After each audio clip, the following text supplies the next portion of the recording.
tem que correr atrás dele. As pessoas não conseguem vencer e dizem que você também não vai vencer. Se você quer uma coisa, corre atrás. Ponto.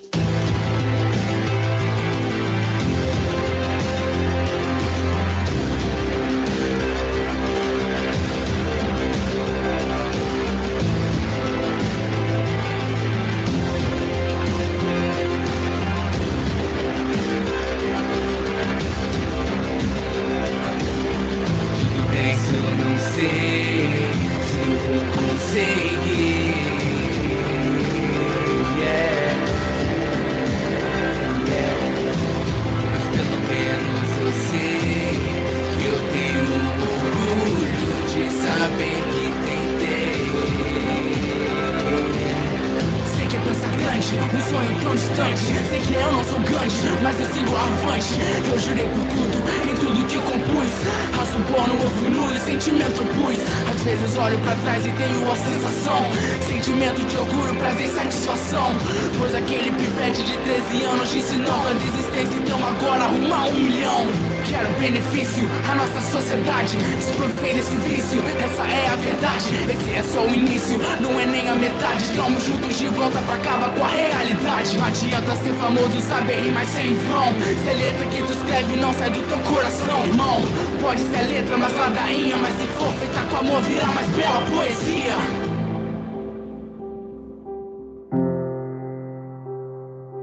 Olha, eu tô no nosso time, não vou jogar com menina não. Poxa, mas ela é tão bonita. Como meu pai diria, tá crescendo bigode aí. Meu pai diria, eu diria. Olá, gente. Boa noite a todas, boa noite a todos. Já estamos aqui. Deixa eu ver se já tem, quantas pessoas já tem aqui. Boa noite, Iris. Boa noite, Maria Clara. Deixa eu ver quantas pessoas. Já temos 18. Vamos esperar mais um pouquinho. A Dir também já está aí. Boa noite, boa noite. A gente vai esperar mais um pouquinho, tá bem? Que a professora Adriana Lacerda já está entrando. Enquanto isso, só queria dar mais uma informação para vocês em relação às postagens lá no Canvas. Não sei se vocês repararam, mas eu fiz a postagem da devolução dos trabalhos de vocês, atividade avaliativa de A1, para um componente do grupo, tá? Para que vocês possam já ir compartilhando entre vocês. E aí, depois eu vou postar, se vocês preferirem, eu posto para todo mundo, que é o mesmo trabalho, né? Então, a gente pode, vocês mesmos podem compartilhar entre os componentes do grupo de vocês. Tudo bem? Bom, deixa eu ver aqui a professora.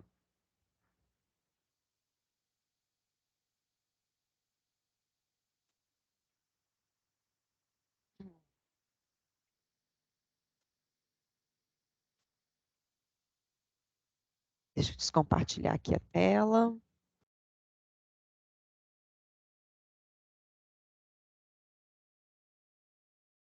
Bom, a professora Adriana Lacerda já chegou.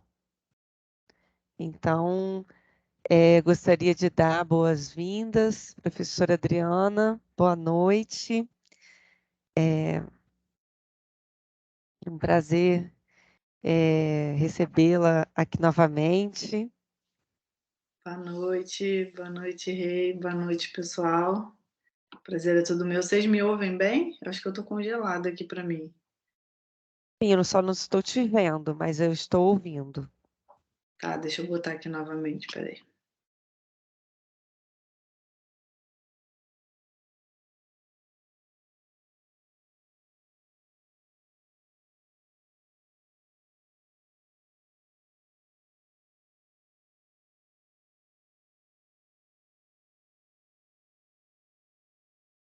O pessoal está entrando também devagarzinho.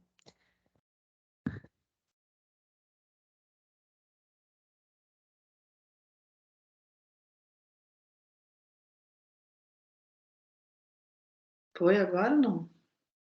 A sua voz continua boa, mas a sua imagem tá, não está aparecendo você, está uma imagem preta. Vou sair e vou entrar de novo. Estava até aparecendo no iniciozinho, depois sumiu. Será que deu uma desconectada nos fios, alguma coisa, talvez? Eu vou sair e vou entrar de novo, peraí. Tá bem. Bom que o pessoal já vai entrando também aqui.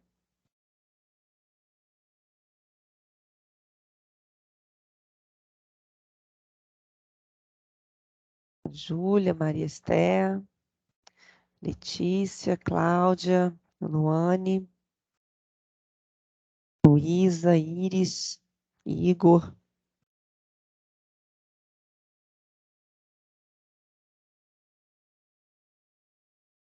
Gente, cadê esse povo?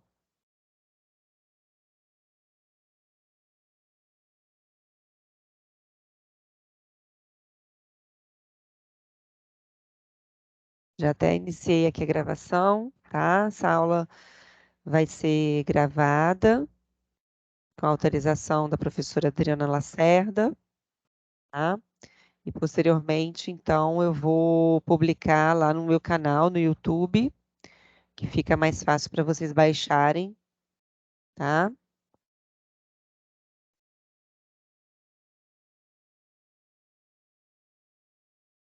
Como a gente está recebendo uma convidada externa, pessoal, agora sim, a beleza aparece. Agora foi, né? Oi. Então, oi, Foi boa sim. noite novamente. Agora com a imagem. Tá ótima. Tá ótima.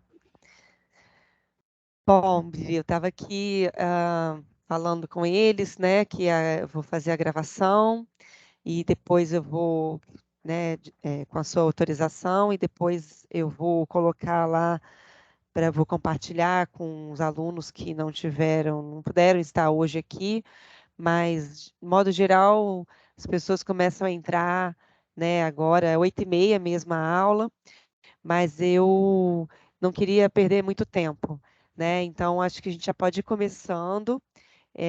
Então, assim, só agradecer mais uma vez. Eu vou deixar que a apresentação seja feita por você mesma, porque aí você coloca na ordem que você quiser, da forma como você quiser, enfatiza o que você quiser, né? Até o próprio curso, né?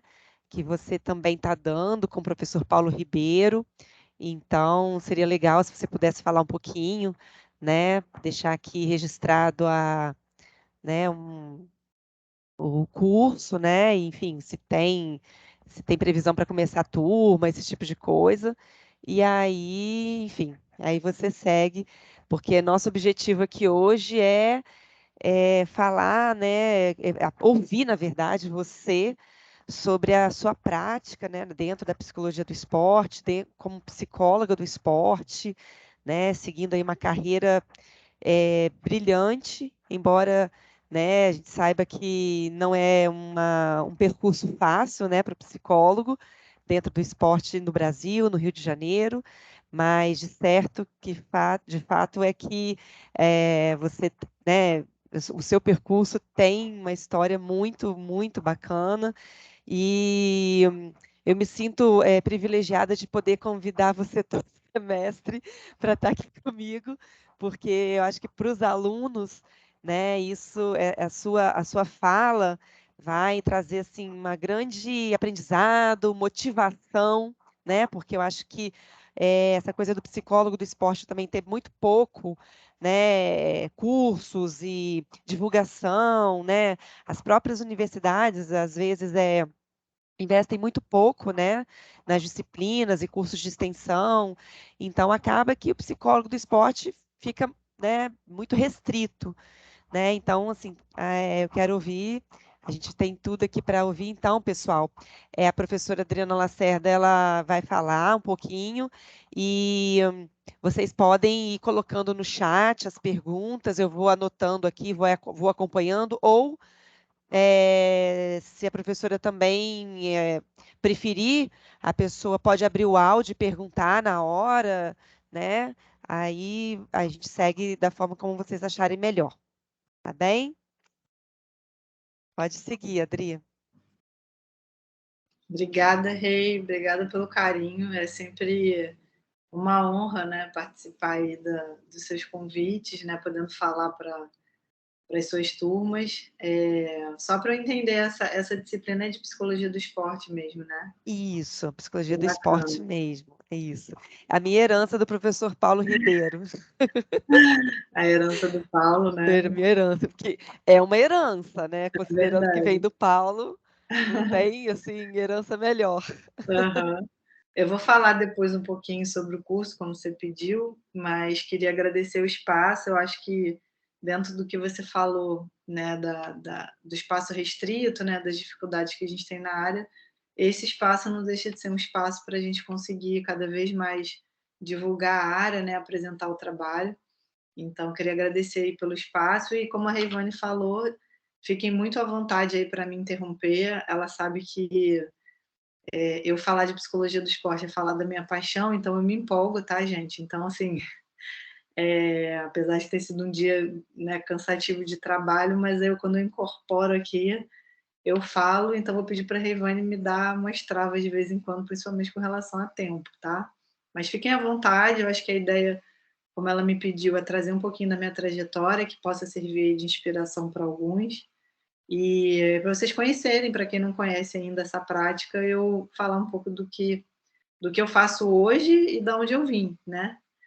Então eu vou tomar a liberdade aqui de compartilhar. Eu preparei alguns slides só para ter esse estímulo visual, né? Sei que é estranho ficar falando com a tela do computador, mas é a realidade que a gente tem hoje. Mas eu queria que vocês fossem acompanhando aí ao longo da apresentação, tá?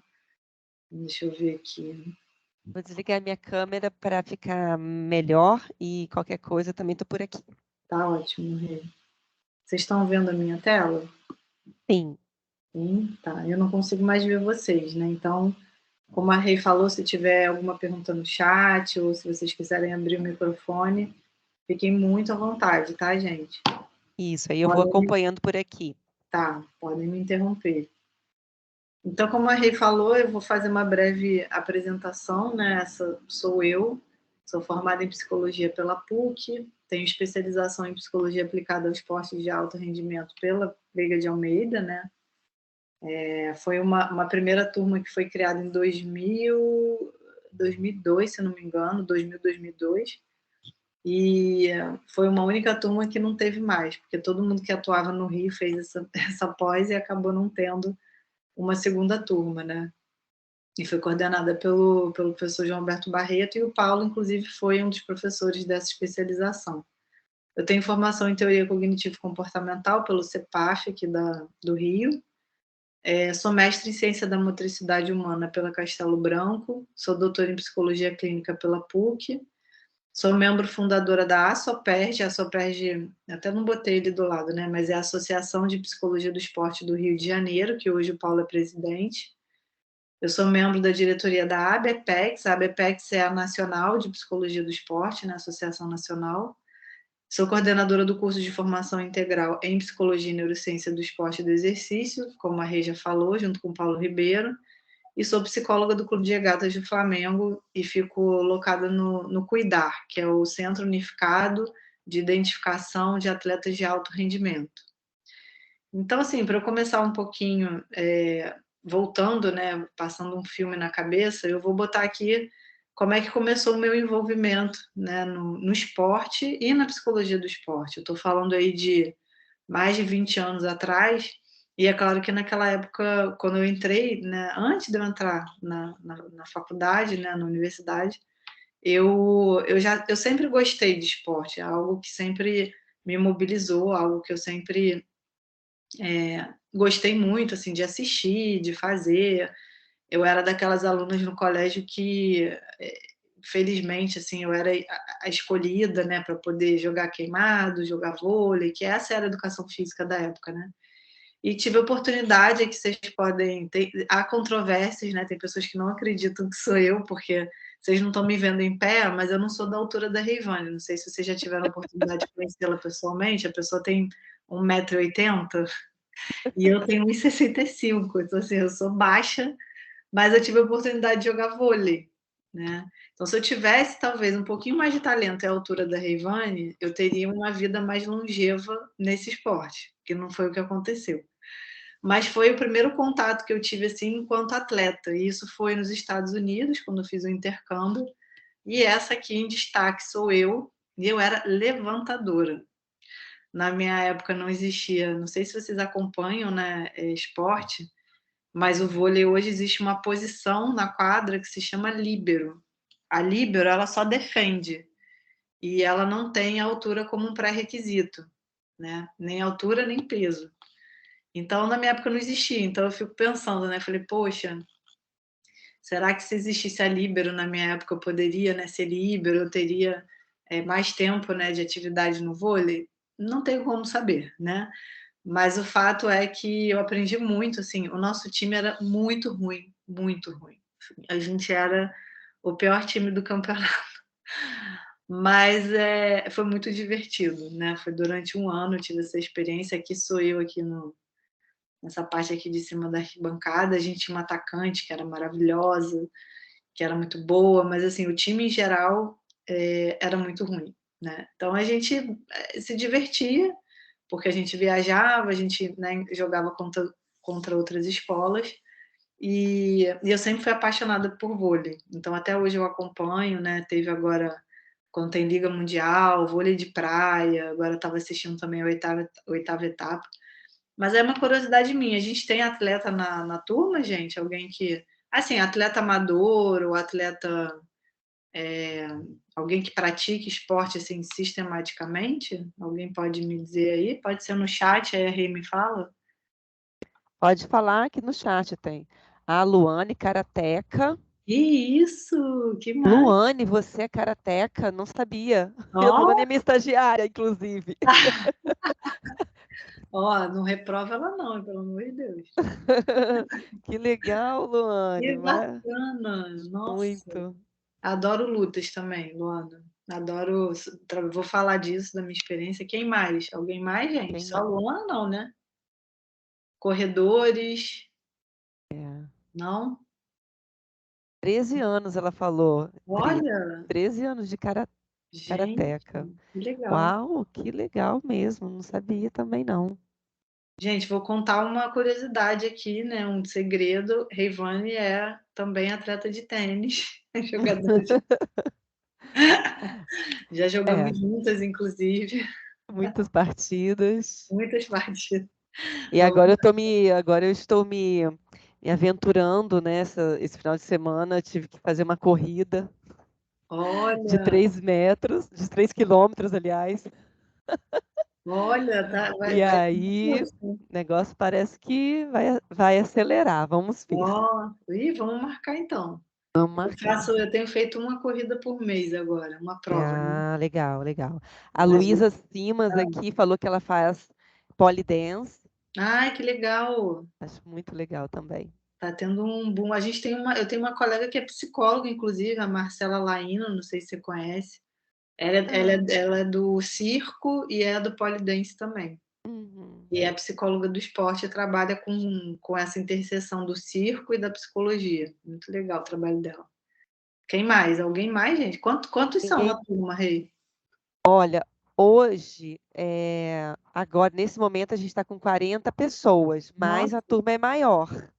A turma é um pouco maior, tem em torno de 80, 90 pessoas, tá? A gente está com uma carga reduzida, porque a gente faz, na verdade, a nossa disciplina acontece por um outro sistema, né? Que é o sistema da própria Veiga, que é o Canvas.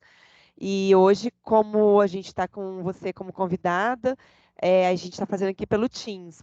Então, às vezes, tem alguns alunos que têm uma certa dificuldade de entrar, de Uhum. conectar, que o programa também é um pouco pesado, mas lá no Canvas não teria como você entrar.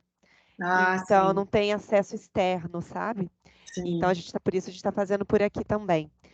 Mas daqui a pouquinho vai ter mais gente. Então, não, mas de 40 a gente tem duas, então, que que são Isso, praticantes, é isso? É a isso, karateca e a outra é isso. o quê? A A polidense. pole, isso. Isso. Sem contar nós duas, claro. Sem contar nas duas, mas, né? Enfim, Isso. atleta amadora, eu de beach tênis e de corrida, e Reivane agora corrida e também tênis Tênis. de quadra. Isso. Muito bem. Então, assim, essa foi a minha... Sempre foi minha grande paixão, então, né, eu falei para vocês do vôlei, mas eu sempre fui praticante de qualquer atividade física, né? Existe uma diferença entre atividade física e exercício físico. O exercício físico é a prática sistemática da atividade física. A atividade física, ela prediz qualquer movimento. Se você levantar da sua cadeira agora, você está fazendo uma atividade física. Você está tirando o seu corpo da inércia. O exercício físico, então, o praticante de exercício físico, ele prevê uma prática sistematizada, onde a pessoa tem uma regularidade naqueles treinos, né? Então, essa é a diferença de uma para outra. Então, eu sempre tive na minha vida essa prática sistemática, né? Enquanto exercício físico. Seja, né, fosse na musculação ou algum tipo de envolvimento com o esporte, mas o vôlei foi esse que me deu o start, digamos assim. Aqui eu tinha 15 para 16 anos, mais ou menos. E o início da psicologia, ele começou aqui, sou eu, né, eu não sei, aqui eu deveria ter uns 4, 5 anos. Essa aqui era minha tia, que era irmã da minha mãe. A minha mãe faleceu quando eu tinha 6 meses, e essa irmã dela, minha tia Ana, ela era psicanalista. E eu lembro que eu só conheci ela com essa idade que eu estou aqui, que devia ser 4, 5 anos. E quando a gente começou a estreitar a relação, né, eu lembro, assim, eu tenho muito vivo, assim, na minha cabeça de ser uma pessoa que eu achava, assim, nossa, ela é muito inteligente, né, ela tinha papo para qualquer coisa, ela sabia conversar sobre qualquer assunto, sobre política, sobre viagem, sobre coisas fúteis, sobre tudo, né, e eu admirava muito ela, assim, então acho que de alguma forma, né, ela foi me influenciando. Hoje eu tenho essa percepção, óbvio que na época não tinha essa clareza, né, essa consciência. Eu venho de uma família, né, a minha mãe era museóloga e meu pai é médico. E por algum momento eu cogitei fazer medicina, mas dentro da psiquiatria, mas logo que eu obriguei minha avó a comprar as apostilas do PH, eu desisti, porque olha, gente, tem que estudar muito, não é isso que eu quero, não. Então, a psicologia eu acho que teve muito, né, da interferência dessa pessoa aí, que era minha tia, que era essa psicanalista, e eu fui, assim, não sei se aconteceu com vocês, né, na hora da escolha da profissão, eu falava assim, poxa, eu gosto de ajudar pessoas. E aí, quem gosta de ajudar pessoas vai mais para essa área de humanas, né, de serviço social, psicologia, e foi o que aconteceu comigo, né. Mas na minha época, né, e talvez na da Rei também, a Rei é bem mais nova que eu, ela Para com isso, eu tive que interromper. naquela época, Perceba. que Imagina. ela não passou por isso, com certeza, a gente não tinha como tem hoje, né, pontuação para escolher qual universidade você entra, a gente já tinha que escolher a universidade antes. Eu lembro que na minha época tinha 6 de Gran Rio, lembra, Rê? 6 de Gran Rio, Lembro que era também. tipo Santa Úrsula, era um compilado de, Era né, era um bolão, conjunto, assim, assim, e aí, dependendo da sua pontuação, você até poderia escolher, mas dependendo da sua pontuação, você era escolhida, na verdade, né? exatamente. E aí eu lembro que na 6 de Gran Rio eu me inscrevi na odontologia. Eu não sei da onde que eu tirei isso, porque assim, eu não tenho a menor habilidade manual, menor, né? E eu acho que foi muito nesse desespero de ter que, aos 17 anos, decidir a minha vida profissional, digamos assim, né? Que é o que todos nós passamos. E eu tinha acabado de voltar desse lugar aí que vocês viram anterior, né? Dos Estados Unidos, então assim, eu fui muito sem pressão. Eu lembro que meu pai ele falou: Adriana, eu voltei no meio do ano, e aí as provas eram no final do ano. Então, eu fiz um cursinho de 6 meses aqui no Rio, do Impacto, que vocês não devem conhecer, mas só dá Impacto, a Rei vai lembrar. E era um cursinho preparatório para vestibular, né? E eu fui muito sem pressão. E aí eu lembro que eu botei odontologia na 6 Gran Rio e me inscrevi em psicologia na PUC. Quando eu fiz a prova, eu falei, tranquilo e tal, né? Não vou não me exigi muito, sabe? Eu acho que isso foi bom. E aí, não passei na SES Gran Rio, ou não tive pontuação, não lembro exatamente, mas eu também nem queria odontologia. E na PUC, eu entrei na reclassificação em último lugar. Porque eu acho que foi isso, eu fui sem expectativa, mas eu tinha uma base muito boa, acho que de escola, né? E de ensino fundamental, que hoje chamam, né? E porque nos Estados Unidos mesmo eu fiquei completamente à deriva, sabe? Assim, o estudo lá, a parte de história, matemática, geografia, era muito fraco. Então eu não me sentia preparada, mas passei, né? Fui, as pessoas vão desistindo, você vai entrando nas reclassificações e acabei entrando. E aí na faculdade, eu me vi no primeiro período, e aí eu vou falar só assim, um parênteses, tá, gente? Não tenho nada contra nenhuma abordagem, vocês viram que eu sou TCC, mas tenho que confessar que no meu primeiro período eu quase desisti da psicologia, porque eu acho que tem muito isso de afinidade que a gente tem com o professor, né? Eu tenho várias disciplinas que eu lembro que eu amava, mas eu gostava mais do professor ou da professora do que da disciplina em si. E com a psicanálise aconteceu isso, mas o inverso. Na psicanálise, eu tinha um professor que ele era, assim, eu não alcançava o nível de abstração e de complexidade, talvez por eu estar muito crua no primeiro período, e eu me sentia realmente incompetente. Eu falei, gente, eu devo ser muito burra porque eu não estou entendendo nada, né? E aí vai de cada um, né? Eu tinha amigas que idolatravam, achavam lindo, maravilhoso, que super. Ele, sei lá, ele falava de amor falando de macarronada, e eu achava o máximo, né? Mas na minha cabeça não era muito lógico.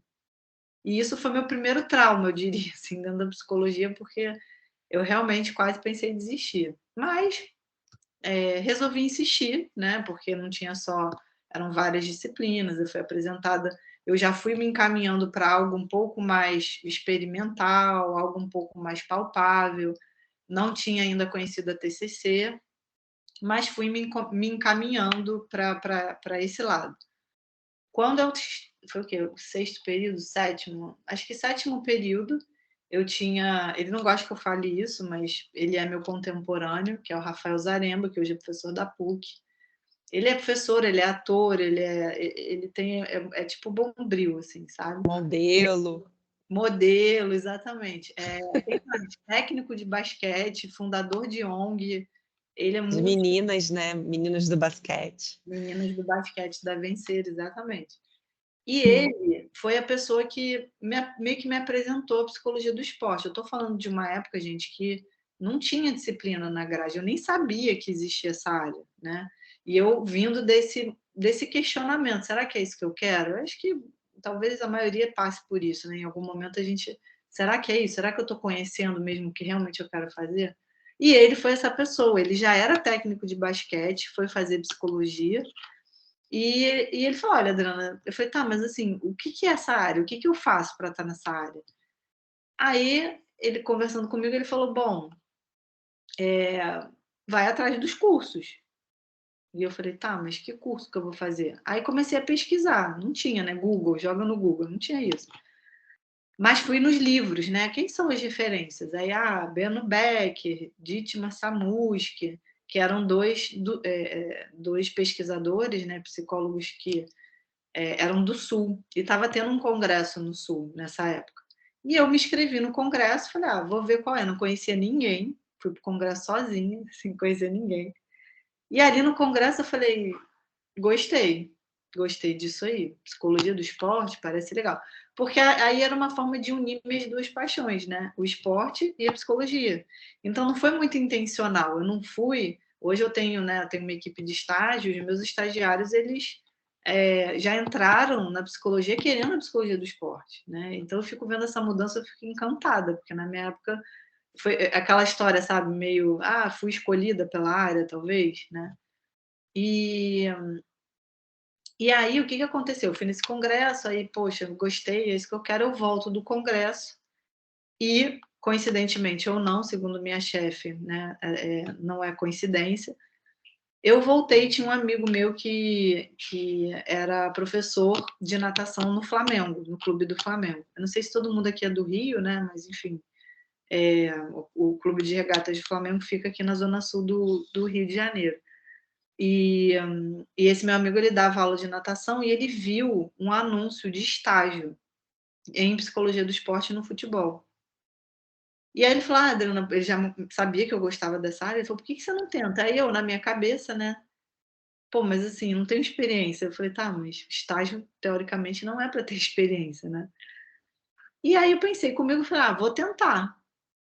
Tenho nada a perder, né? Eu estava no último ano da graduação, já começando o SPA, fazendo atendimento. Eu era de uma equipe que era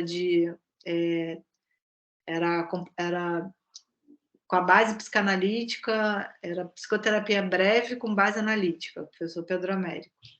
Então, eu já estava nessa fase de atendimento, eu não me identifiquei inicialmente com consultório, não era um lugar que eu me sentia confortável, assim, não me via, sabe, atendendo em consultório. Passei por hospitalar, passei por escolar, psicologia escolar, fiz estágio numa clínica psiquiátrica, enfim, fui conhecendo e foi bacana para eu ver o que eu não queria, né? E aí me candidatei para esse processo seletivo lá no Flamengo no futebol, no qual o Paulo Ribeiro era o psicólogo na época do Flamengo, do futebol profissional. Eu não sei se vocês entendem muito, mas o esporte ele trabalha com categorias de idade, né? Então, o profissional é esse que a gente vê na televisão, direto, né? E o estágio era para as categorias de base, ou seja, era para a categoria de formação. Então, a gente está falando de atletas aí que tinham desde 10 anos de idade até os 20, que é a categoria juniores, que é a que vem antes do profissional. E aí eu passei no processo seletivo, né? Então, esses foram os meus primeiros passos. Aqui é o Paulo. Gente, ele vai me matar, Rivane. Não apaga essa parte da aula, porque mostrar essa foto. Gente, não printem, não mostrem para ele, porque assim, ele tá muito diferente, né?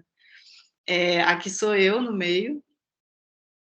Aqui o Alberto Filgueiras, que foi meu orientador agora do doutorado, meu co-orientador. Hoje ele está morando na Austrália, fazendo o pós-doc dele lá. Ele também é vinculado à UERJ, né? Hã? Ele também é vinculado à UERJ? Ele é da UERJ, Ele é exatamente. da UERJ. Uhum. Ele é da UERJ e está como professor visitante lá na Universidade de Canberra, na Austrália. E nessa época ele era estagiário da parte de neurociência. Aqui é a Daniele Muniz, que é outra, né, referência aí na área também, foi lá nossa estagiária na época, e o professor Eric Conde. A Dani, ela estava, se não me engano, na Uniswan, mas ela saiu agora, acho que até por conta teve neném, ela teve o segundo filho, ficou difícil conciliar, mas tem uma experiência larga aí na psicologia do esporte também. E o professor Eric Conde, que também foi nosso estagiário lá no futebol, mas agora ele está na UF de Campos e foi por um viés mais científico-acadêmico, né? É um doutor na área, publica muita coisa na área da neurociência, tem doutorado e pós-doutorado nessa área de neurobiologia, se não me engano, se eu não estiver falando besteira. Escrevemos alguns artigos e capítulos de livros juntos. Então, esse aqui foi a equipe que a gente foi formando ao longo do tempo, e eu comecei como estagiária do Paulo. Então, lembram que eu falei, né, das categorias de idade? Eu entrei no Flamengo trabalhando com os pequenininhos, 10, 11 anos, que é a equipe mirim, são os mirinzinhos. E aí eu fui passando, né, subindo as categorias, de mirim para infantil, infantil para juvenil, juvenil, juniores. E aí, quando eu cheguei nos juniores, o Paulo no profissional, eu fiquei coordenando a equipe da base, né? A gente tinha um estagiário para cada categoria de idade. Não sei se ficou claro isso, tá? Mas aqui foi onde eu aprendi, eu posso dizer que 80% do que eu sei hoje, sendo formada pelo Paulo. O Flamengo, ele é um clube, não sei se tem flamenguista aqui, né? Mas não precisa ser flamenguista para saber disso, né? Que o Flamengo, ele tem por si só uma visibilidade muito grande, né? Um clube que é conhecido mundialmente. É curioso, né? Não sei se vocês já repararam, assim, você assiste, sei lá, você vai assistir um jogo de uma equipe, sei lá, da Copa do Mundo, tem alguém com a camisa do Flamengo assistindo ali, né? Então, existe flamenguista no mundo inteiro. Então, o Flamengo, ele foi me abrindo portas, né? O trabalho foi aparecendo, né? O trabalho do Paulo, primeiramente, claro, como profissional. E a gente começou a ser visto, né? A Rei falou disso, da visibilidade da área, e a gente começou a ficar... as pessoas entendendo que era parte da preparação dos atletas, né? Ter a psicologia. Mas ainda muito, eu diria, muito nebuloso, assim, não muito claro, com preconceito. Vocês imaginem, gente, eu era uma mulher recém-formada, psicóloga, num meio majoritariamente machista. Então, assim, eu costumo dizer para, né, os meus estagiários, meus alunos, assim, quem trabalha no futebol trabalha em qualquer lugar. Porque ali eu posso enumerar para vocês, aí seria uma aula à parte de todas as situações que eu vivi, que eu fui colocada à prova, que eu sofri preconceito, que eu sofri assédio moral, né? E, assim, aprendi muito com essas situações. E eu sempre tive uma preocupação, a Rei sabe disso, uma preocupação muito com a minha postura enquanto profissional, ainda mais num ambiente como esse, né? Então, assim, existiam as dificuldades, mas, em contrapartida, o Flamengo me oportunizou experiências e vivências que eu vou levar para a minha vida inteira, assim, que eu tenho registrado isso na cabeça, são memórias afetivas muito positivas, e eu tive esse desafio lá no Flamengo durante 12 anos, né? Então, eu fiquei nas categorias de base, como eu falei, durante esse tempo todo. Esse aqui foi o nosso último título enquanto eu estava lá. Eu saí de lá em 2011. Não sei se dá para ver, mas aqui, né, assim, vocês imaginem, era roupeiro, diretor, treinador, auxiliar técnico, preparador de goleiro, massagista, roupeiro, e aqui eu de psicóloga, aqui no meio, fisioterapeuta do meu lado, médico, aqui era o coordenador, e a Patrícia Morim, na época, era a presidente do clube, né? Então, o resto, todo mundo, os atletas e comissão técnica, né, toda masculina. E aí eu fiz, como eu falei, fiquei coordenando o serviço de psicologia na base, junto com o Paulo. A gente teve a conquista de vários títulos, né, nas categorias de base do futebol.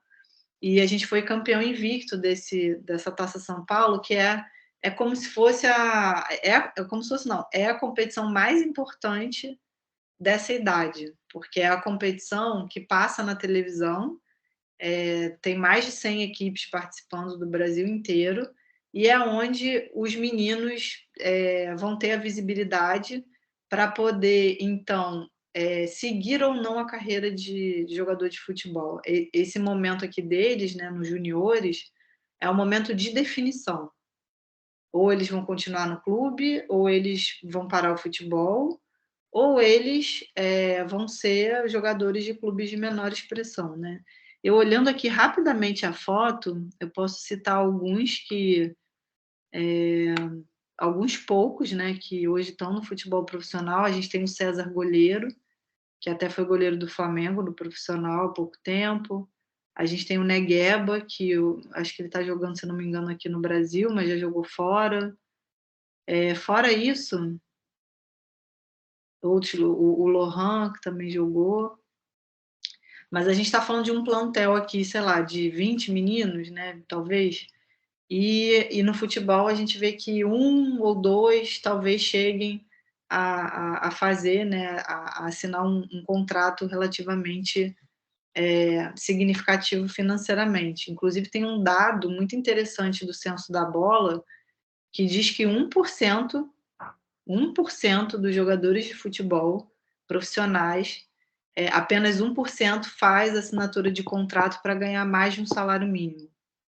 A gente estava até falando sobre isso semana passada, Adri, na aula, né? Que a gente estava falando da questão da carreira, né? Da construção da carreira, né? Como que essas questões afetam o atleta, né? E que, assim, existem questões macrosociais, econômicas, né? E que o próprio esporte, como uma carreira profissional, também sofre esses impactos, né? E é diferente das profissões comuns, né, das profissões tradicionais, o número de vagas, digamos assim, é muito menor, né? E a pessoa fica um tempo diferenciado também nessa carreira, né? Nessa construção de carreira. Então é um processo seletivo bem complicado, né? Bem duro, né? E a concorrência é muito grande, né? Então, assim, no futebol, a gente pensa numa pirâmide, né? A base é muito cheia, a gente trabalhava, pra vocês terem uma ideia, eram 240 atletas, né? só que ela vai afunilando na medida em que o atleta vai subindo de categoria, né? Vai ficando mais velho. E quando chega nesse topo aqui, antes do profissional, é o que eu falei, vão se destacar 2 atletas, talvez. Então, assim, a probabilidade do menino, quando começar, ele tá nesses 1%, é muito pequena. É mais fácil, mais provável, melhor dizendo, ele tá nos 99. Só que quando chega num clube de futebol, quando um pai ou uma mãe, um responsável leva, né, o seu filho, ele vai com a expectativa de que o filho dele vai estar nesses 1%, que ele vai ser o Neymar, que ele vai ser o Gabigol, que ele vai ser, né? Então isso é muito complicado, né? Você lidar com os sonhos, né, desses garotos e a gente não tem a certeza, né? Assim, se você está numa empresa, eventualmente, você tem plano de cargos e salários, você tem talvez um direcionamento nesse sentido que não é que te garanta, mas te dá um pouco de direcionamento, né? E no futebol não tem garantia. Às vezes o menino é super bom, mas ele pega um treinador que não gosta do jeito que ele joga, então ele fica afastado. Eu tinha um menino, acho que ele está até aqui, deixa eu ver. Um zagueiro. É esse aqui, ó. Rodrigo Arroz, o nome dele. Ele está jogando, inclusive. Ele era o terceiro zagueiro, ou quarto zagueiro. Então, assim, a probabilidade dele ir para o profissional era muito pequena, porque quando chega nessa fase, o menino ele já está sendo puxado para o profissional, já está jogando no profissional. Só que olha o que aconteceu. Os 3 zagueiros que estavam, né, teoricamente, na frente dele e que eram aproveitados machucaram. E aí ele teve que jogar no profissional, porque não tinha outro. E tinha acabado de entrar um treinador novo. E o treinador gostou dele e ele assinou o contrato. Era um menino A que ia ser vaga era dele, dispensado. né? Exatamente. Vaga era para ser dele. Cara, ele precisou de um jogo para o treinador gostar dele, ele renovou, assinou o contrato, depois renovou e joga futebol até hoje, né? Mas essa concorrência, ela é muito grande, né? Assim, meu filho fez agora uma peneira no Fluminense e, sei lá, eram mais de 200 meninos, sabe, fazendo a peneira, mas eu quis mostrar para ele que essa jogadora é isso aqui. Essa é a concorrência que você vai ter, né? Não tem É, moleza. é duro, né? É duro, né? Pri, Fala. tem uma pergunta aqui, mas eu acho que você vai falar sobre isso ainda. Ah, É só como você pediu para poder ir falando, né? Mas aí você fala no momento que você achar mais apropriado. O tá. psicólogo do esporte trabalha no momento de treino somente ou viaja com o time para competições? Tá, quem que perguntou, Rei? Foi a Tabata. Oi, Tabata. Obrigada pela pergunta. É uma pergunta acho que de curiosidade de todos, né? Sim, a gente trabalha acompanhando toda a fase de preparação dos atletas ou daquela equipe. Isso é o meu modelo de trabalho hoje quando eu estou vinculada a uma instituição. Então, aqui no Flamengo, por exemplo, eu participava, né, eu estava em campo ali assistindo os treinamentos e a gente fazia questão de acompanhar as competições. Isso aqui foi na Taça São Paulo. Eu fui para São Paulo, né, acompanhei toda a competição, porque é onde a gente vê o real comportamento do atleta. Então, você trabalha para preparar aquele seu atleta ou a sua equipe emocionalmente, mas o dia do jogo, né, o dia do campeonato, o dia da competição, é quando todas as variáveis ali intervenientes vão estar atuando e a gente vai ver como é que seu atleta vai responder a isso. Então, como a gente faz parte da comissão técnica, vocês estão vendo aqui que eu estou de uniforme, né? Hoje no Flamengo a gente tem o mesmo uniforme de todos os profissionais que estão no contexto esportivo. Então a gente acompanha essa rotina. Então no Flamengo, nessa época, a gente, né, treinava final de semana, feriado, eu estava lá. Nas viagens eu não ia em todas, porque eventualmente eu tinha que dar conta das categorias que ficavam no clube, né? Então não podia me ausentar muito tempo. Mas aconteceu muito aqui, ó, no judô, que aí é a segunda etapa da minha jornada profissional. Lembram que eu falei que o Flamengo me abriu portas? É, em 2003, mais ou menos, foi 2003, eu estava apresentando um trabalho sobre o Flamengo, um trabalho num congresso, e o preparador físico na época do Flamengo, do judô, da seleção de judô, viu o meu trabalho e falou: olha, a gente está montando uma equipe interdisciplinar, você não quer mandar seu currículo? Aí eu, mais uma vez, eu falei: pô, mas, né, tô aqui no Flamengo, não sei, né, judô. Aí tinham outros concorrentes, né, pessoas até talvez mais experientes do que eu. Mas eu falei, vou mandar, mais uma vez, não tenho nada a perder, né? E aí fui aprovado no processo seletivo. Em 2004 eu entro na Seleção Brasileira de Judô, na Confederação. E no judô, Tabata, assim, eu viajava muito, muito. Acompanhava o que acontecia. Como era a seleção brasileira, esses atletas, né? Aqui a gente tem 4 deles, né? Que foram medalhistas em Londres, 2012, né? A Sara Menezes, o Kitadai, a Mayra Guiar e o Baby. O Baby Rafael, né? O Baby tem 2 metros de altura e pesa 160 quilos. Ele é do peso pesado. Aqui a gente tem assim, cada atleta é de um clube. E aí, quando ele está na seleção, a seleção se junta para treinar. Quando eles se juntavam para treinar, eu estava junto. Então, eu era psicóloga da equipe, né, da seleção brasileira sênior, que eram os adultos, porque tem as categorias de base também. E aí a gente viajava muito. Então, o judô me proporcionou eu participar de 3 ciclos olímpicos. Então, eu fui para 3 Olimpíadas, né? Eu fui para Atenas, logo quando eu entrei, 2004, que foi o berço onde nasceu. As Olimpíadas foram inventadas, né, na Grécia. Então, pude ver ali, eu fico até arrepiada assim hoje quando eu vejo fotos, sabe? Eu falei, gente, é o berço, nasceu tudo aqui, né? Em Atenas, e tive essa oportunidade, vi a medalha de bronze, né, do Flávio Canto, do Leandro Guilherme, trabalhei com eles, né, nessa preparação. Depois eu participei, não participei de 2008, não sei se vocês sabem, né, Olimpíada de 4 em 4 anos. Então, são ciclos olímpicos de 4 em 4 anos, só na pandemia que não, né, a gente teve um ano a mais, mas enfim, ia ser Tóquio 2020, foi 2021. Aí, 2008 eu não estava, quando foi na China, porque eu estava grávida do meu primeiro filho. E aí o Eric, aquele que estava na foto do Flamengo, entrou no meu lugar e fez a continuidade do trabalho. Então, ele foi para o Japão, que foi a nossa preparação. O Japão, assim, o judô, ele vai todo ano para o Japão, porque é onde está a nata, né, do judô mundial, e eles vão treinar. E aí eu fui para o ciclo de 2012, que foi esse aí, né, da foto, onde a gente teve 4 medalhas, né, 2 de ouro e 2 de bronze.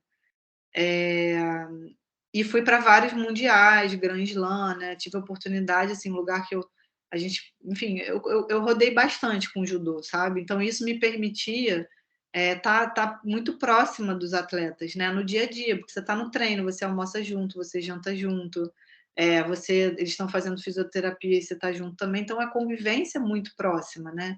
E isso facilita bastante. Eu lembro que na primeira ação que eu fui do judô, a gente chama de concentração, mas é horrível esse nome, né? Num treinamento de campo, e eu lá com aquela ânsia, né, né, tem que mostrar serviço, tem que trabalhar, comecei a fazer anamnese com todos os atletas. Só que a minha anamnese, ela tem 3 folhas. Eu sei que no dia seguinte que eu comecei a fazer anamnese, eu estava rouca, afônica, eu não tinha voz, porque, né, naquela, né, o afoita querendo, né, não, tem que fazer anamnese com todo mundo e tal, no dia seguinte eu estava sem voz, né. Talvez um certo componente emocional também, né, de nervosismo, ansiedade, mas eu estava ali com eles o tempo todo, né, então essa vivência, assim, de estar próxima, eu falo que eu sou uma psicóloga do esporte de campo. Lembram que eu falei que eu não me identifico muito com consultório, né? Assim, hoje eu tenho uma sala no Flamengo, atendo os atletas lá, mas eu estou na piscina, eu estou no ginásio, eu estou no dojo, eu estou no campo, na quadra, né? E isso o judô me deu muita experiência nesse sentido, né? Tive a oportunidade de conhecer lugares que eu talvez nunca fosse conhecer, né? Fui para o Cazaquistão, fui para a Rússia, fui para o Japão. Viver uma Olimpíada, eu acho que não, eu acho que só depois do nascimento dos meus filhos, eu acho que foi a terceira maior emoção da minha vida, né, de participar desse momento, né, do maior evento esportivo do mundo. E no judô eu fiquei 12 anos.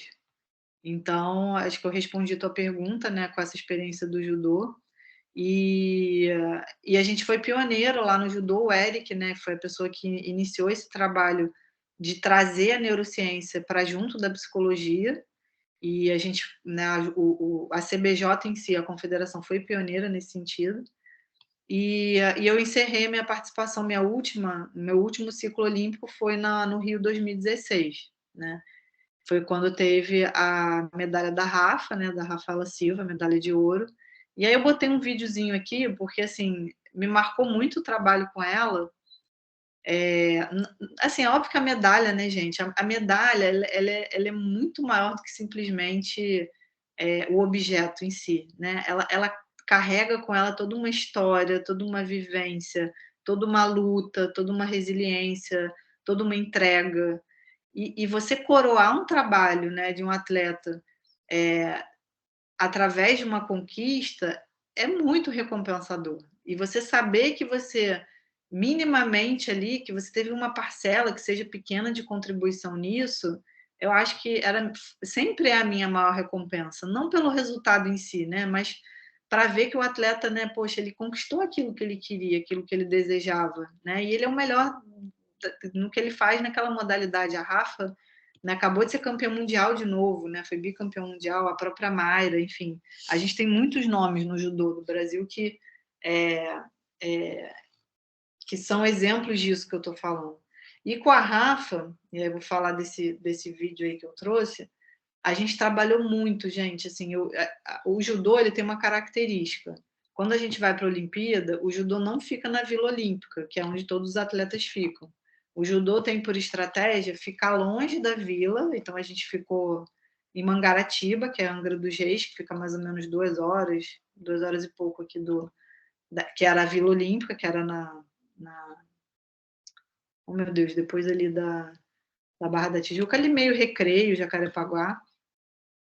E assim, eu fiquei um mês, todas as áreas, todos os profissionais, nós fomos convocados um mês antes da Olimpíada, em Londres, Atenas, todas elas assim, Rio 2016 também.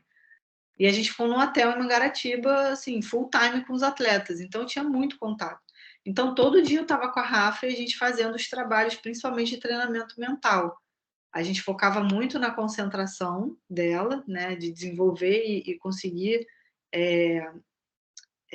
treinar, né, e desenvolver essa habilidade. A gente chama a concentração de uma habilidade mental, porque é muito fácil, né, gente? Não sei se vocês já viram, assim, às vezes, não sei se é só no esporte, né, mas eu vejo o treinador falou: ô, fulana, se concentra. Aí eu fico, tá, mas assim, será que o atleta sabe se concentrar? Alguém ensinou ele como é que se concentra?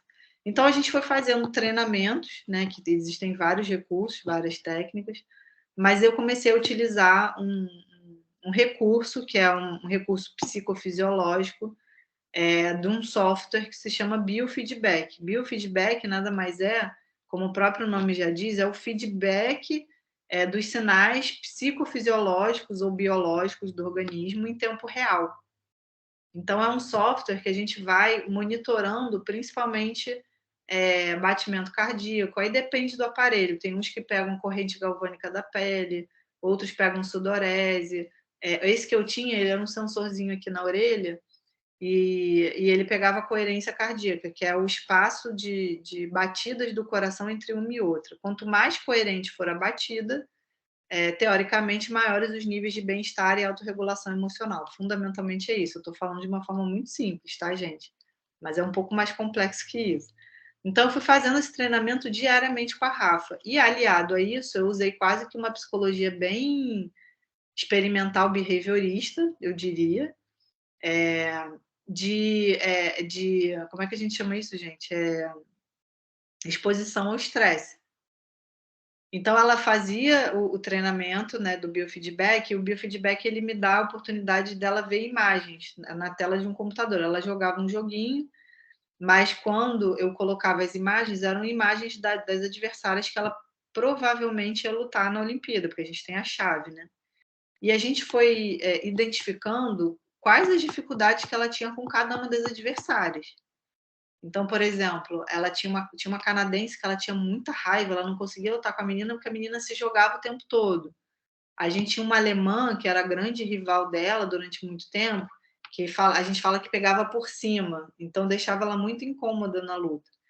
E no judô, gente, assim, eu tinha uma estrutura muito boa, né, de comissão técnica, o judô é uma das modalidades que mais recurso e aporte tem, então isso facilitava bastante o meu trabalho. A gente tinha um setor de estrategismo, então o Mataruna, que era responsável por esse setor, eu falava assim: Mata, me dá imagens dessa adversária da Rafa, fazendo uma compilação de imagens onde ela só está nessa posição aí desfavorável. Então ele me deu 5 fotos da menina caindo, se jogando como incomodava a Rafa. Então, a gente pôde ir fazendo um banco de imagens dessas situações e a gente foi trabalhando a sensibilização sistemática. Fundamentalmente foi isso. E, aliado a isso, colocando para ela os recursos de manejo de ansiedade. O que era isso? Treinar respiração diafragmática. Então, a gente fazia o treinamento de respiração, né? E o biofeedback, em tempo real, a gente via se ela estava conseguindo se autorregular ou não. Não sei se está fazendo muito sentido, porque eu sei que é difícil. Eu gosto muito de desenhar, mostrar vídeo, né? E aqui fica um pouco limitado. Mas quem tiver curiosidade, depois eu mando material, vídeos, né, sobre essas práticas, porque é algo relativamente novo na psicologia, mas é muito utilizado para tratamentos, né, de drogadição, enfim, tem várias aplicabilidades, transtorno de ansiedade, transtorno do pânico. E aí esse vídeo aqui fala um pouquinho de como é que ela, isso depois dela ganhar a medalha, do jeito dela, ela descrevendo esse trabalho todo que eu acabei de pontuar aqui para vocês. Deixa eu botar aqui. Agora, sobre a nossa medalhista de ouro do judô, a Rafaela Silva, ontem ela falou sobre a preparação e como fez para manter o foco na disputa, mesmo com aquela arena lotada, né, de público e de parentes. Rodou. Eu comecei a fazer um trabalho, né, de mentalização, visualização, o biofeedback eu fazia também, e você tem que controlar sua respiração, ter o pensamento positivo e o batimento cardíaco, e vai aparecendo algumas imagens. Aí você tem que controlar sempre na cor verde, né? E a psicóloga da CBJ, ela colocava algumas imagens das adversárias que eu provavelmente lutaria nas Olimpíadas, e eu tinha que me concentrar, ficar mentalizando a competição, e o meu estava sempre dando muito bom, né? Eu sempre fui bem elogiada pela psicóloga, eu acho que foi o diferencial. E o que você fez para evitar distrações? Então, assim, do jeito dela, né? Assim, eu sempre me emociono quando eu vejo esse vídeo, porque hoje eu estou tendo a oportunidade de trabalhar com ela novamente, né? Hoje ela é atleta do Flamengo. E no jeitinho dela, assim, ela entendeu, ela comprou a ideia do trabalho, ela se entregou e ela estava muito bem. E um dos diferenciais dela na Olimpíada, que todo mundo comentou, era exatamente até a expressão facial dela, né, muito focada, muito concentrada. No olhar dela a gente via isso, né, ela muito, muito focada, né, e é muito legal, assim, ter o reconhecimento, né, da atleta quando entende que o trabalho ajudou, né? Então, isso para mim foi, sei lá, um dos marcos assim na minha vida profissional, né? Não sei se alguém tem alguma pergunta, Rei. Gente, alguém quer fazer alguma pergunta por enquanto aqui no chat? No chat não tem, não, mas se alguém quiser abrir o microfone, o pessoal está tão quietinho que eu também estou estranhando. Eu já estava olhando isso agora.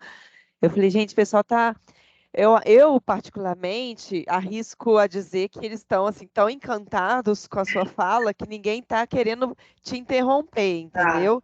Porque eu acho que assim, essa história toda é muito envolvente, é muito bacana. Eu mesma, particularmente, eu ouço ela todo semestre, mas eu nunca me eu sempre estou anotando coisas novas e eu ouço coisas novas de você e assim a história em si é muito, muito bacana, né, Adri? Então acho que eu tenho para mim que eles estão um pouco impressionados. Não, fiquem, gente. Aí a Dani comentou aqui agora, estou encantada, maravilhosa. Ai, Dani, obrigada, viu?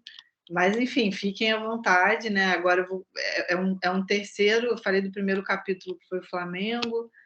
O judô sendo o segundo, e agora o nado artístico é o terceiro, tá? São 4, tá? Então estou quase chegando no final. Dentro dessa vivência, né, do judô, e no Flamengo ainda, eu também tive a oportunidade de ser convidada para compor uma equipe multidisciplinar também, agora pela Seleção Brasileira de Nado Artístico. Isso eu estou falando de 2008. O nado, gente, ao contrário do judô, o judô é uma modalidade que trouxe medalhas olímpicas em todas as edições dos Jogos Olímpicos, desde a primeira participação. Então, eu trabalhava numa confederação que tinha essa pressão por trás, né, de resultado, de manter ou de melhorar os resultados, não só em Olimpíada, mas em Pan-Americano, em Sul-Americano. A gente tinha certa hegemonia, né? O judô brasileiro ele é muito forte. Já o nado artístico não tem tanta... como é que eu posso usar essa palavra, né? Não tem tanta... Não é nem... Desculpa, não é nem visibilidade, não, mas a gente não vigora, a gente não está ali no ranking dos 10 melhores do mundo. Isso é um fato, por N motivos, tá? Mas eu saí de um extremo ao outro. Eu estava no judô, onde eu tinha, como eu falei para vocês, toda a estrutura, né, todo o aporte financeiro, recurso, a melhor estrutura possível. E o nado, não é que a estrutura era ruim, mas a gente tinha toda uma comissão técnica, a gente tinha fisioterapeuta, nutricionista, fisiologista, médico, fisioterapeuta, técnico, né, psicóloga. Mas era uma outra realidade. O nado, ele dentro da Confederação Brasileira de Desportos Aquáticos, que é a instância que rege, né, regulamenta e onde o nado está inserido, o nado está inserido junto com outras modalidades aquáticas. Então, a Confederação Brasileira de Desporto Aquático tem o nado, tem o polo, tem maratona aquática, tem a natação, tem os saltos ornamentais. Então, a gente costumava dizer que o nado era o patinho feio dos esportes aquáticos, porque era assim, não tinha muito recurso. Então, assim, o que sobrava de recurso depois da natação, do polo, do salto, ia para o nado. Mas, mesmo assim, o trabalho foi muito bacana, né? Porque com pouco recurso que a gente tinha, a equipe era muito coesa. E a gente trabalhava, não era para ir para a competição, né? Eu tive a oportunidade, esse campeonato aqui que está na foto, foi o Sul-Americano, que foi no Paraguai, né? Eu estou aqui, aí eu já trabalhava, era mais mulher do que homem, né? Hoje o nado, hoje não, já tem uns 3, 4 anos, se não me engano, abriu para homens também, mas nessa época homens não podiam competir. E a comissão técnica, a gente tinha o fisioterapeuta, só que era o homem, ele que era o estranho ali na maioria das mulheres, ao contrário do que era no futebol para mim, né? Mas era uma equipe muito coesa, eram 3 técnicas, uma supervisora, uma auxiliar técnica, médicas, enfim, as atletas aqui. E eu fui muito feliz no nado, assim, vivendo essa outra realidade, que não tinha tanta pressão, a não ser nesses campeonatos mais da Sul-América, né, da América do Sul, mas em nível mundial a gente estava muito abaixo, né, de outras potências como Rússia, até o próprio Estados Unidos, né? E a gente teve qual era a demanda, né? O 2016 para o nado foi a primeira Olimpíada que a equipe de nado participou. O nado participava com o dueto, que são 2 atletas nadando. Foi quando eu comecei em 2008. Eu fiz a preparação do dueto para 2008, que foi Beijing, né, na China, que era a Lara e a Nayara. Em 2016, como a gente era país sede, a gente herda a vaga, né, para todas as modalidades. Então, foi um trabalho que, ao contrário do judô, que tinha toda aquela pressão, né, de medalha dentro de casa, não sei o quê, o judô sempre traz medalha, no nado, eu trabalhava assim, com metas, obviamente, mas era, vamos ganhar do Egito, vamos ganhar da Itália, vamos passar as chilenas, né? Então, assim, não era tipo, vamos para o pódio. Não era uma realidade do nado, né? Ainda não é. Então era muito mais light, né? Muito mais, eu diria quase que divertido, digamos assim, porque não tinha essa pressão toda, né? É óbvio que a gente pensava em evoluir, a equipe melhorar e tudo mais, mas eu tenho uma paixão muito grande por esse esporte. Fiquei no nado até 2016 também, com a seleção sênior, né? Que são as meninas adultas. E hoje a gente tem dueto misto, a gente tem solo masculino, né? Os homens entraram nesse... Se não me engano, esse campeonato 2016, não sei se foi nesse, porque eu não estou vendo ele aqui, mas eu acho que já foi o primeiro campeonato do dueto. Ah, tá aqui o Renan, tá? Foi ele mesmo.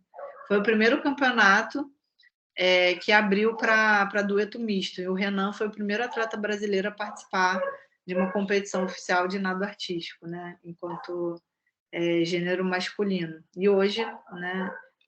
Já todas as competições, né, de qualquer nível tem os homens participando. Rodrigo, Oi. a Gabriela Vec comentou aqui, né? Os clubes como o Flamengo, por exemplo, Hum, englobam todos os esportes, né?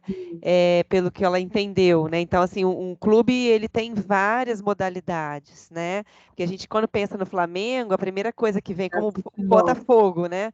Botafogo, Fluminense e Vasco, só o futebol, né? Mas o clube em si tem uma série de outras modalidades. Isso. Quem foi que perguntou, Rei? A Gabriela Vecchi. Gabriela, muito boa a sua pergunta, eu vou chegar lá. Isso aqui hoje, eu pulei um pouco aqui, mas enfim, eu vou te responder. A gente hoje no Flamengo, depois que encerrou esse ciclo para mim, né, esse ciclo de 3 Olimpíadas, eu encerrei minha participação em seleções em 2016, na Rio 2016, eu me afastei, né, 2016, 2017 entrei no doutorado, que é aqui, vou chegar lá na tua resposta, tá? E aí mudei um pouco o foco, né? Entrei na Veiga, que foi onde eu conheci a Rei, conheci a professora Clarice também, né? Que viraram amigas. Então, assim, eu sou muito grata à Veiga por conta disso. Mas fui mudando meu foco, fui para uma área mais acadêmica, né? Porque me desliguei das instituições, gente. Desculpa que eu moro no primeiro andar, então, assim, acho que está rolando agora o passeio dos cachorros e vocês devem estar ouvindo aqui, né? Um latido. Mas eu Sem tô com a janela problemas. fechada, faz parte, né? Faz Desculpa. parte. Não tem problema, não. Não, porque tira até um pouco do foco, né? Uhum. Da atenção. Mas, enfim, então eu entrei no doutorado e aí me afastei, assim, eu não estava mais ligada a nenhuma instituição. E comecei a atender os atletas em consultório. Lembra que eu falei que eu tinha uma certa resistência? Mas eu comecei a ver que alguns atletas que eu já atendia nas seleções, eles queriam dar continuidade, né? E aí eu comecei a atender no consultório. Então eu vivi uma outra experiência, porque os atletas vinham de forma deliberada, né? E muito jovens, assim, muito pai e mãe, assim, de atleta de 15, 16 anos, já querendo começar um trabalho de apoio psicológico, de suporte, de preparação psicológica. Então eu fiquei de 2017 até o início desse ano focada no doutorado, né? Foram 4 anos, e atendendo os atletas em consultório. A pandemia, né, acabou mudando muito a realidade dos atletas que tiveram que parar de treinar, tiveram que se readaptar, né? Enfim, competições sendo canceladas. Então teve uma baixa para mim também, porque eu só atendo atleta até hoje, né? Esse é o meu público-alvo. E botei até ali, né, o atendimento online, e fui focando em publicação de artigo, né? Tenho 3 livros. Agora a gente está lançando o 4º, eu e o Paulo. Depois eu deixo aí. Até botei as fotinhas aqui, mas depois eu mando aí para a Rei, quem tiver interesse, né? Esses 2 aqui são meus e da professora Clarice. Esse aqui eu tenho um capítulo que eu escrevi do Pensamento Campeão, que é um guia de TCC. Esse aqui é o Psicologia do Esporte, Modelos Teóricos, Pesquisa e Intervenção, que eu falei de iniciação esportiva. E esse aqui é do Eiber e do Gold, que a gente fala que é um compêndio, né? Assim, a Bíblia da Psicologia do Esporte. É um livro que eu amo de paixão. E aí, eu chego aqui, onde a Gabriela perguntou, né, sobre as modalidades. Depois de 11 anos, ou seja, eu fiquei 11 anos no Flamengo, né, no futebol. Me afastei durante 11 anos, porque eu saí em 2011. A minha irmã é numeróloga, eu vou perguntar se tem alguma relação isso na minha vida, esses números. Porque aí, coincidentemente, 11 anos depois, em 2022, fui convidada para voltar para o clube e assumir hoje os esportes olímpicos. Então, essa aqui é a nossa equipe, parte da nossa equipe. O Cuidar é esse centro que reúne áreas de várias ciências do esporte. A gente tem fisioterapia, medicina, nutrição, serviço social, medicina já falei, né? Ciência de dados, né? E somos, gente, pasmem, eu atendo hoje, a psicologia atende hoje 9 modalidades. Então eu estou falando deixa eu ver se eu não vou perder nenhuma, remo e canoagem, polo aquático, natação, judô, nado, ginástica, vôlei e basquete. E eu estou falando de 900 atletas. Então, assim como, né, você fez a pergunta, né, e a Rei falou, a gente tem hoje esse plantel aí mas hoje a gente trabalha como prestador de serviço. Então, as modalidades vêm até nós no Cuidar para poder solicitar algum tipo de apoio. Então, ó, a gente está precisando do apoio da psicologia. E eu fiquei muito impressionada, gente, assim, eu fiquei 3 meses para aceitar essa proposta, porque eu estava num outro momento da minha vida, com liberdade de horário, né? A Rei sabe disso. Eu saí da Veiga, eu estava trabalhando em casa, podendo estar com os meus filhos, né? Levar na escola, buscar na escola. Mas quando eu conheci a proposta do Cuidar, eu falei, eu acho que eu ainda posso ajudar esses atletas, né? Eu ainda tenho que contribuir, até pela experiência que eu tenho, né? E voltei, estou muito feliz lá, né? No Cuidar. Esse aqui é o Cuidar, como eu falei, é um centro de formação. E que a gente dá esse suporte para todas as áreas, visando a formação integral dos nossos atletas. O objetivo da psicologia é fornecer esse suporte a todas as modalidades, mas mais do que visar rendimento, eu botei ali, ó, a gente visa principalmente o bem-estar, a saúde mental e o equilíbrio emocional. É claro que, gente, a gente está falando de um clube. Hoje, assim, se tem competição de natação do Mirim, do Petis, que são atletas de 9 anos de idade, e eles representando o Flamengo, existe uma cobrança inerente aí, né? O Flamengo entra nas competições para ganhar. No nosso hino, né? No hino do clube tem lá, vencer, vencer, vencer, né?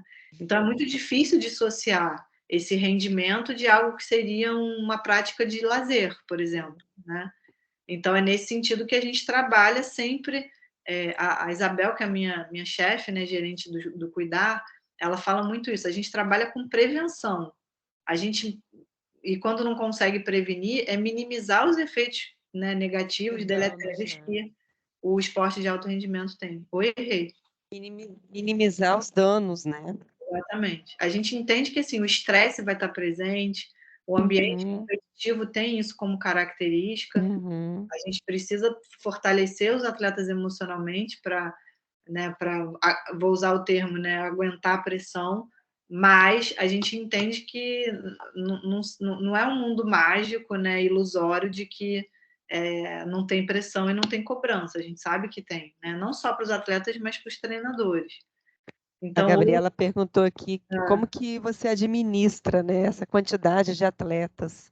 olha aqui. Lembrar de todos, né, do trabalho que faz com cada um. Ela comentou, deve ser bem difícil, né? Muito, Mas aí o que eu fiz, Gabriela? Eu estabeleci critérios, né? Então, hoje, ó, isso aqui eu acho que responde um pouquinho da sua pergunta. Esse é o meu organograma lá da psicologia. Então, eu estou aqui responsável, né, coordenadora da psicologia. Eu consegui montar uma equipe de estágio. Então, eu coordeno o estágio com mais 6 estagiários. Estão vendo aqui?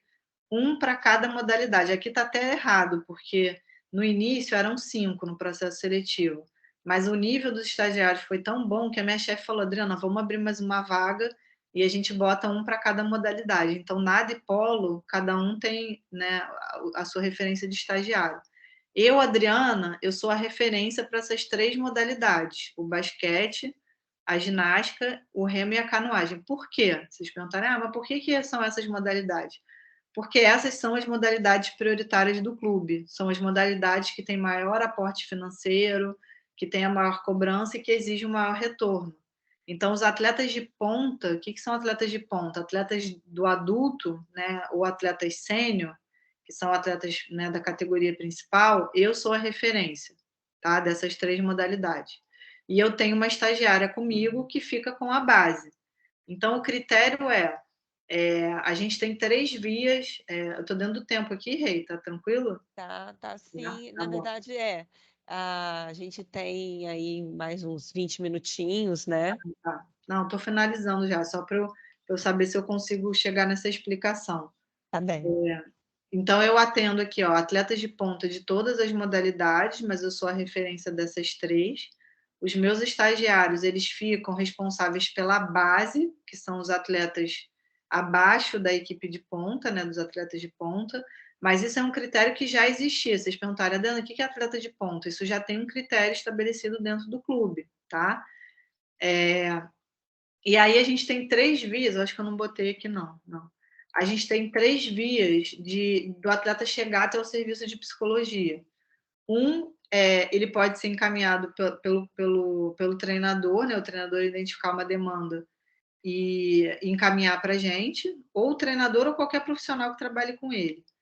A segunda via seria o próprio atleta buscar atendimento. E, gente, vocês falaram assim, Adriana, mas o atleta busca. Eu fiquei impressionada. Eu até hoje estou impressionada com a procura, a ponto de, dentro da minha agenda de atendimento, hoje eu fui hoje não, na verdade foi segunda-feira, ontem, eu vou fazendo o levantamento da semana, né, para eu botar na minha agenda o controle, né, eu tenho basicamente de 3 a 4 horários por dia de atendimento, de meia hora, eu não tenho horário mais para a semana que vem. Esse atendimento, Dri, ele é feito como se fosse num consultório mesmo, segue um modelo clínico? Você estabelece uma quantidade de sessões? Como é que você faz? Não, então, essa é uma pergunta muito boa, Rei, porque assim, eu não consigo trazer 100% do modelo clínico para dentro do Flamengo. Porque, eventualmente, o atleta está comigo, eu faço, por exemplo, uma anamnese, eu demoro 2 a 3 atendimentos. Então, ele vai voltar sistematicamente 3 semanas consecutivas. Mas daqui a pouco ele está viajando. Então, ele fica fora 2, 3 semanas, aí ele volta. Então, a frequência dos atendimentos vai de acordo com a periodização do treinamento dele e com a necessidade de ter esse acompanhamento semanal. Mas ele não tem aquele horário dele, né, os 30 minutos. A gente não consegue trabalhar dentro dessa visão que seria o atleta chegando até mim com o horário dele fixo, com o tempo fixo, né? Tanto que a gente dá esse suporte individual, né? Então, eu falei da primeira via, a segunda via é o atleta buscar, e a terceira via seria a gente da psicologia identificar alguma demanda, né? Eu ou a minha equipe identificar que o atleta precisa. E, assim, eles procuram, né? Eu estou vendo, enfim, ainda não consegui exatamente atribuir a que fator é isso, porque eu trabalhei no futebol e existia muita resistência, né? O atleta ia escondido, né, na psicologia, tipo, não podia ninguém ver, porque vai chegar com adulto, né? Tinha um certo preconceito, né? E hoje a receptividade deles é muito grande. Eu estou falando de todas as modalidades. É claro que uma ou outra, dependendo de quem conduz o processo, a gente tem mais ou menos entrada. Então, isso com certeza varia, né? Não são tudo flores. Mas de aderência ao trabalho, adesão e aderência, eu estou muito, muito surpreendida positivamente, sabe? Acho que isso é uma coisa muito bacana, né, Dri? Porque, assim, reflete um pouco também, né, as questões sociais, políticas e econômicas que a gente vem vivenciando. Isso acaba afetando também, de certa forma, as mídias, né? Porque a gente vem acompanhando aí ao longo dos últimos eventos, né, esportivos, atletas, né, no próprio tênis, na própria ginástica, na ginástica olímpica, atletas se colocando, né, e colocando a importância da saúde mental, né, e a mídia, de alguma forma, popularizando, né, essas questões. Eu penso que isso também contribui, não é o único fator, claro, né, mas pode ser que seja um item, né, que contribui aí para essa dissolução desse estigma, né, desse estereótipo de quem procura o psicólogo, né, só uma pessoa que tem algum problema mental, digamos assim, mais voltado para loucura mesmo, né? E isso tem se diluindo um pouquinho, eu acho, né? Acho que não está 100% ainda, mas eu penso que isso pode ser uma parte da explicação. Eu acho que sim, Rei, super concordo. Assim, eu acho que esses acontecimentos, né, que você bem pontuou, é claro que de alguns atletas acabou ficando mais em evidência, né, da Simone Biles, por exemplo, mas porque é uma atleta multicampeã e que mostrou o quê? Vulnerabilidade. Exato. Ela não só mostrou, como a mídia, como você falou, atuou exatamente nisso, dando voz para esses atletas e a gente podendo conhecer o lado vulnerável, né? Do atleta se permitir atuar num limite, né? Então, aqueles jargões de se supere, dê o seu máximo, tem que dar a vida, né? Eu não sei se vocês viram uma cena muito marcante que teve no Ironman de Lohain, se não me engano agora. O Ironman, gente, são 70 quilômetros, assim, é uma prova insana, né? E tinha uma atleta que na chegada, eu não tenho esse vídeo aqui, mas depois vocês procurarem, vocês vão achar, porque é impactante. ela começa a ficar toda torta, porque ela começa a depletar, né, queda de potássio e tudo, ela vai perdendo a coordenação motora de tanto esforço que ela faz, e as pessoas estão ali batendo palma, falando para ela: "Ah, vai lá", ela está a 3 passos da linha de chegada, e ela cai no chão, ela não consegue andar, quanto mais correr. Aí fica arrepiada. Não, é assim, quando eu vi, eu também fiquei assim, nossa, assim, as pessoas enaltecendo, como se ela cruzar a linha de chegada fosse um ato heróico, e não é, ela podia ter morrido.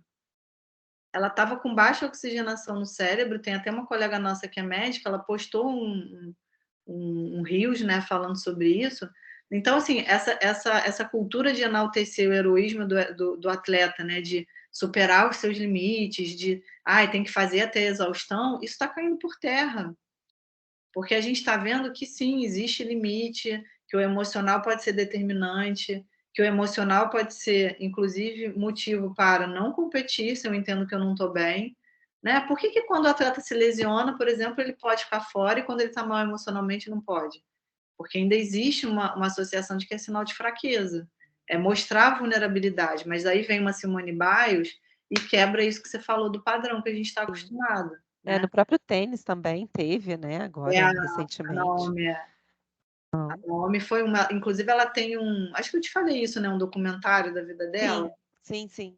Que mostra, gente, é um estudo de caso para nós, enquanto, né, psicólogos e psicólogas, porque dá para analisar a menina pela fala dela na imprensa. Vocês vão ver ela falando sobre, respondendo perguntas, e a gente consegue analisar o quão impactada e debilitada emocionalmente ela está, né?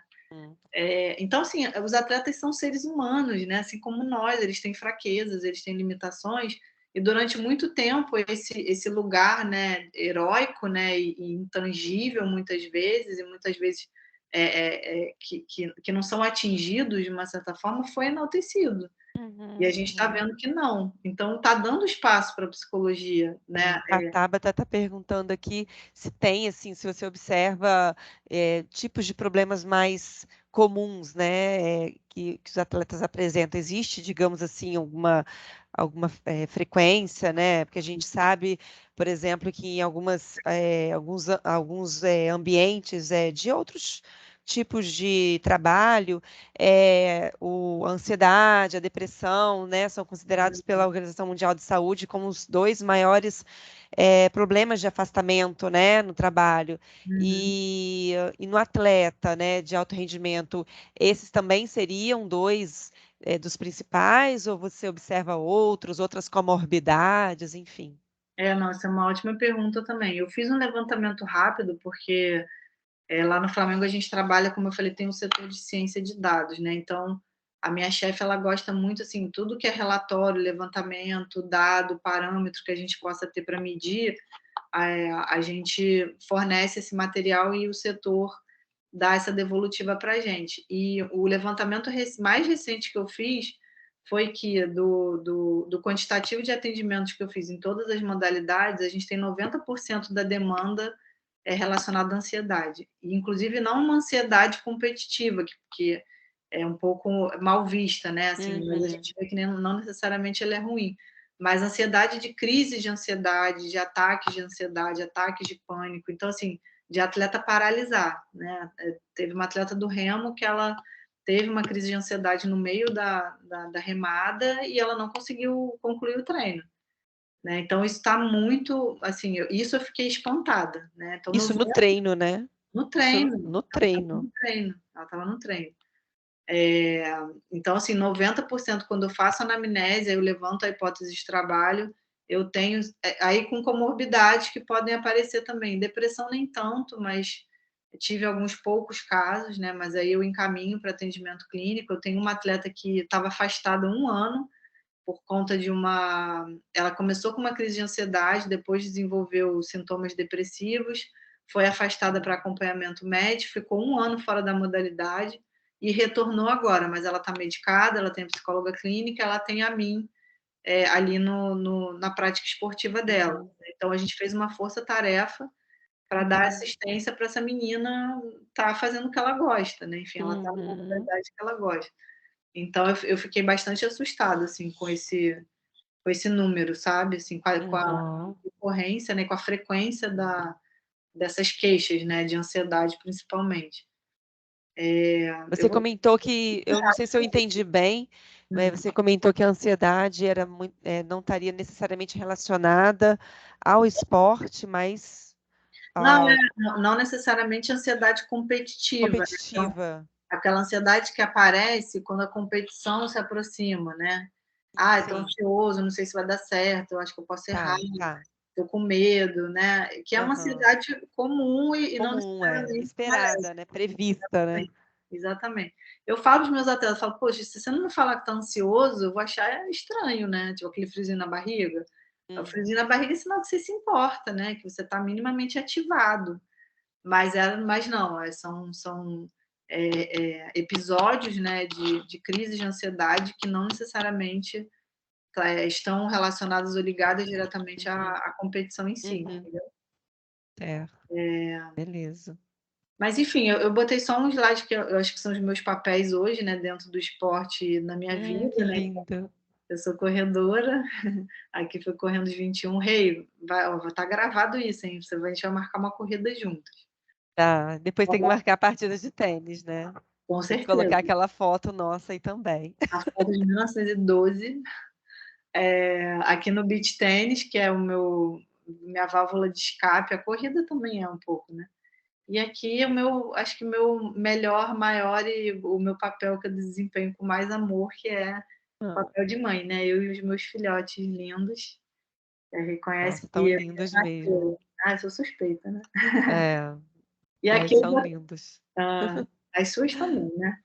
Eu botei aqui, gente, depois dessa rasgação de seda, queria convidar, né, vocês para o Combip, que eu sou presidente desse evento, que é organizado pela BPEX, que é a Associação Brasileira, né, de Psicologia do Esporte, que vai acontecer agora, né, no mês que vem.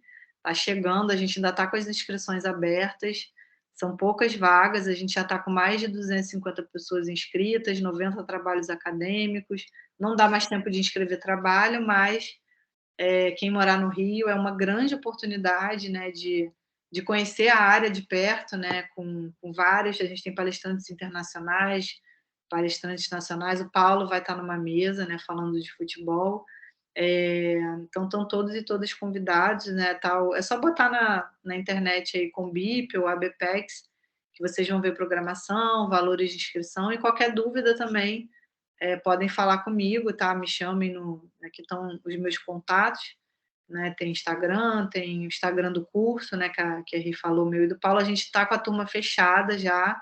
A gente deve abrir brevemente para o ano que vem já uma lista, né? De pré-inscrição.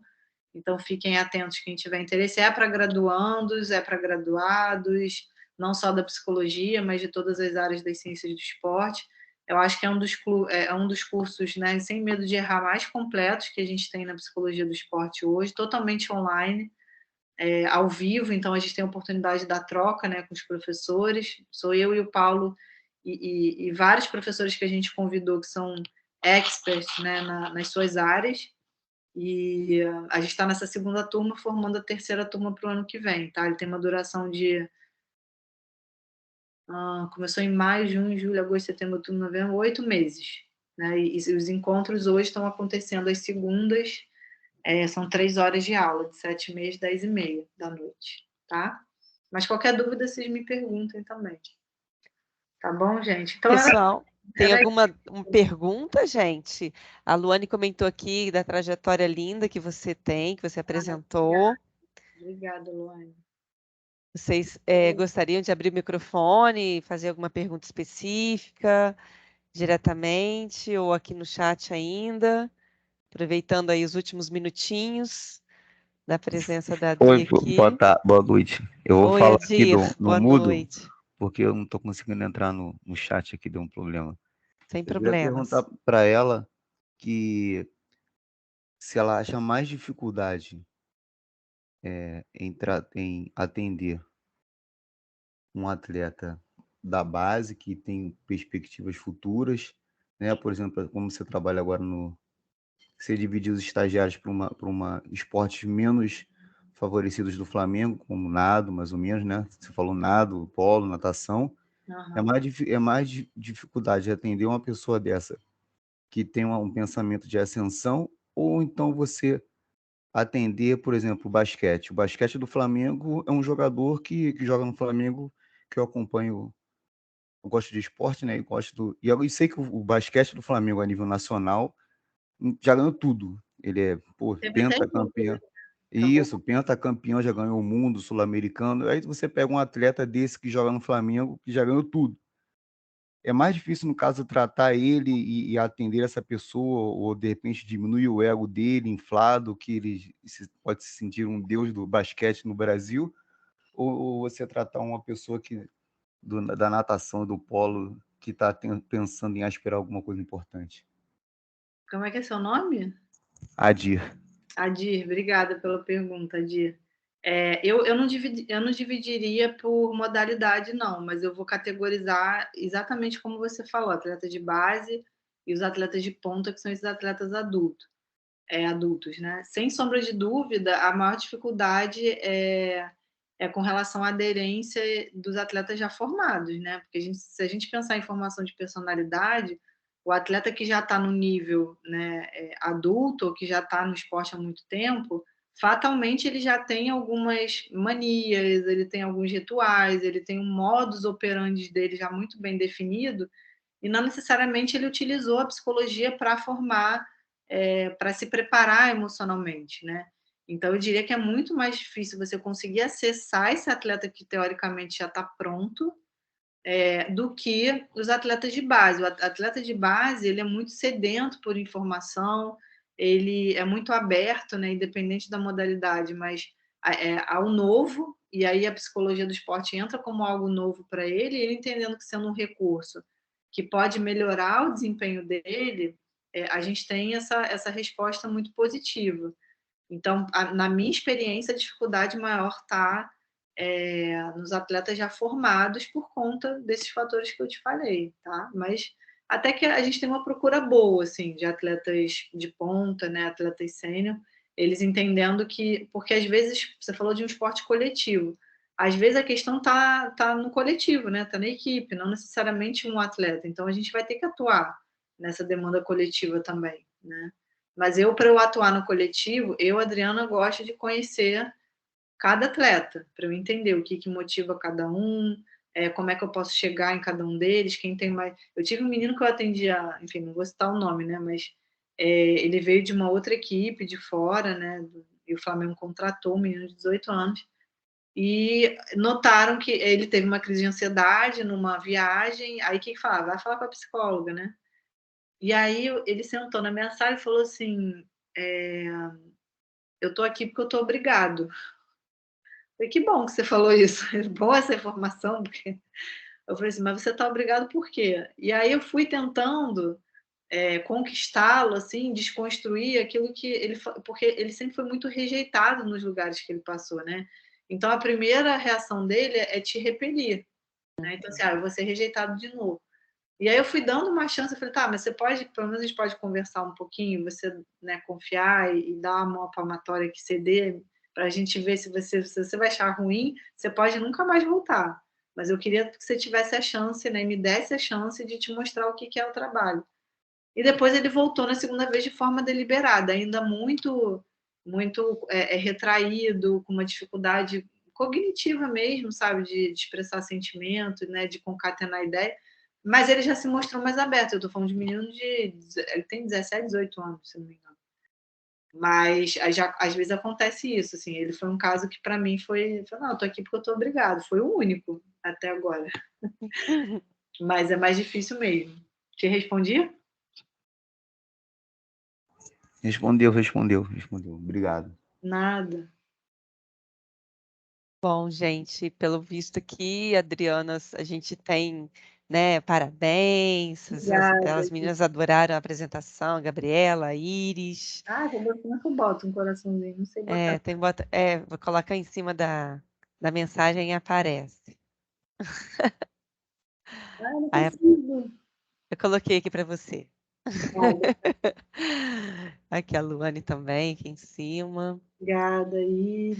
Então, assim, eu acho que não tendo provavelmente devem ter muitos pensamentos, muitas outras questões, né, que aparecem, porque eu acho que é um mundo universo ainda muito grande, né, para ser explorado, e para não explorar mais você aqui agora, né, porque a área já está mais avançada.